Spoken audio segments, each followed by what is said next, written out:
America thanked the Croats for saving Bosnia and Herzegovina.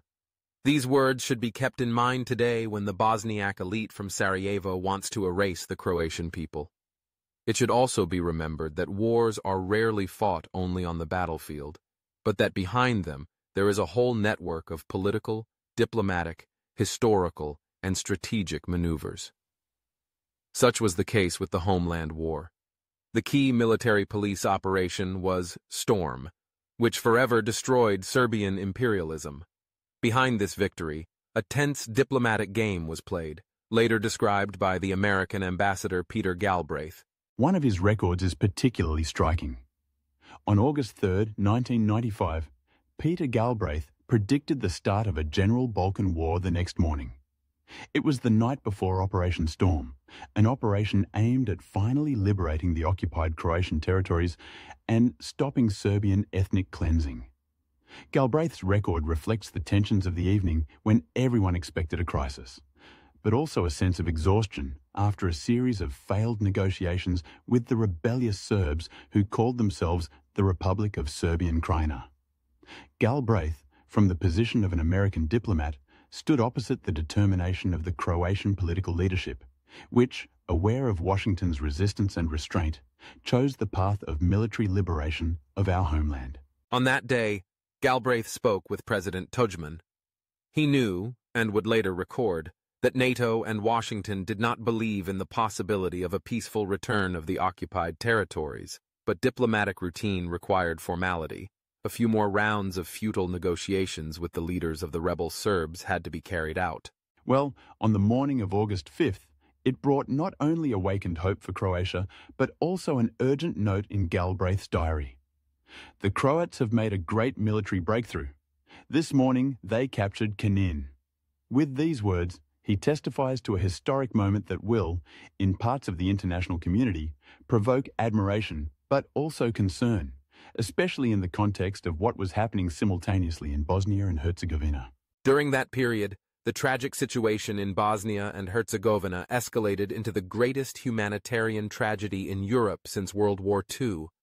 Serbian massacres, ethnic cleansing, and unprecedented violence, especially in Srebrenica, shattered any illusion about the effectiveness of the international community. Galbraith understood that the Bosnian Serb army, financed, organized, and directed from Belgrade, acted as an extended arm of the warlike Serbia of the notorious Slobodan Milosevic. The American administration at that time, seemingly indecisive, criticized and condemned the crimes, but did not intervene militarily. No, because of the city of Bihać, which was surrounded by Serbs, the Americans accepted Croatian determination. Galbraith conveyed a message from Washington to the Croatian government. We appreciate your willingness to sacrifice your own money and blood to defend the Bosniaks. However, at the same time, American policy was wary of providing direct security guarantees to Croatia and would have preferred to maintain the status quo. Franjo Tuđman and Defense Minister Gojko Šušak concluded that night that Croatia had to take action. The legendary Croatian Operation Storm was a military and political breakthrough, but also a moment that showed that Serbia was scared and that there would be no Balkan War. That is why Richard Holbrooke, the man who would later sign the Dayton Agreement and thus stop the war in Bosnia and Herzegovina, very quickly came to the negotiating table in Zagreb. Tuđman then presented his own vision to him, warning of the danger of forming a large Muslim state, which, according to his belief, would stretch from Macedonia to the Adriatic and would be politically unsustainable in the long term. Tuđman, who was a classic Croatian idealist, sincerely expressed these words: Bosnia and Herzegovina has no future. Peter Galbraith considered Tuđman's vision unacceptable because it was contrary to the American vision of the Balkans as a stable multi-ethnic region. However, it is significant that, several years later, it became known that it was precisely American diplomacy, with Galbraith's consent, that mediated the secret delivery of Iranian weapons to Bosnian forces. Documents declassified 2 years ago revealed diplomatic maneuvering, covert operations, and cold pragmatism. Although Iran was under a US and Western embargo, the Bosnian army received significant assistance, which Galbraith later tried to deny before Congress. What is important for us is that Croatia helped the Americans smuggle weapons to the Bosnian army. Later, at the court in The Hague, Galbraith's testimony in the trial against Croatian generals reopened the question of motives and interpretations. He opposed the claims about the existence of a joint criminal enterprise, but emphasized that the actions of official Zagreb often seemed to him like an attempt to create an ethnically homogeneous state. The messages were contradictory, as was the political scene of the 90s.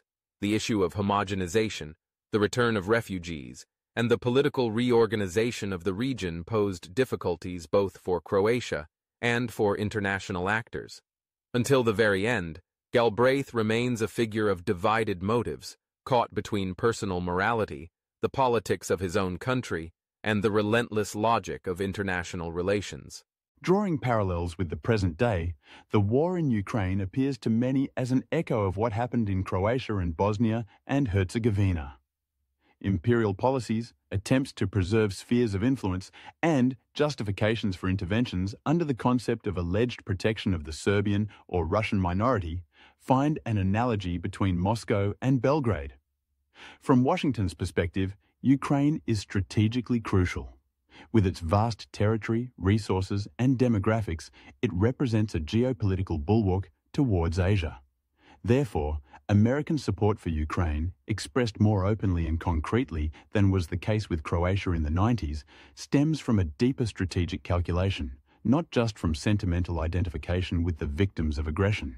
Viewed from the Croatian perspective, we must never forget that America thanked us for saving Bosnia and Herzegovina and the Bosniak people.